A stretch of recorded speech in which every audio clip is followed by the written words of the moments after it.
Voici Jake Grice, 9 ans. Bonjour.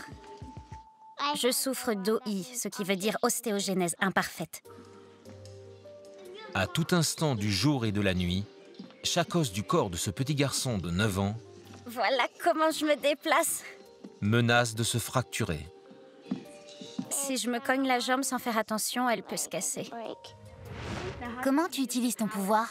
Jake, qui vit avec sa famille adoptive à Pekin dans l'Illinois, souffre d'ostéogenèse imparfaite de type 3. Ce type d'OI concerne seulement une naissance sur 70 000 dans le monde. À toi maintenant! Aussi appelée maladie des os de verre, l'OI est une affection génétique rare, caractérisée par une grande fragilité des os qui se cassent facilement, souvent sans raison apparente. Trop fort! Une ossature normale, comme ici, est constituée de nombreux os très denses, représentés en vert. Dans le cas de Jake, l'ossature ressemble à ça. Je vois ses os comme du polystyrène. On doit faire très attention à lui. Ses os présentent également des déformations. Les membres de Jake sont trop faibles pour lui permettre de marcher.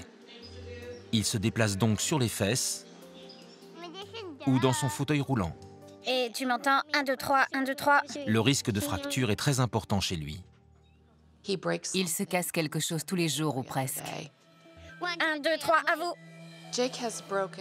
Jake s'est cassé tous les os des bras et des jambes. Il a souffert de fractures vertébrales jusqu'à la colonne cervicale, au niveau du cou. Il s'est aussi fracturé les chevilles, les pieds, les orteils et les doigts. L'extrême fragilité osseuse de Jake trouve ses origines dans son ADN. Elle résulte de la mutation du gène responsable de la production de collagène dans le corps. Le collagène est une protéine de l'organisme, un composant essentiel des os et d'autres tissus conjonctifs. Il fait partie de la trame osseuse. Dans un os sain, les fibres de collagène sont l'équivalent des briques que l'on empile pour former une structure solide. Ces fibres sont entourées de minéraux cristallisés, comme le calcium et le phosphore. Les fibres de collagène sont au tissu de notre corps ce que les tiges d'acier sont au béton armé, utilisé pour construire les fondations d'un bâtiment.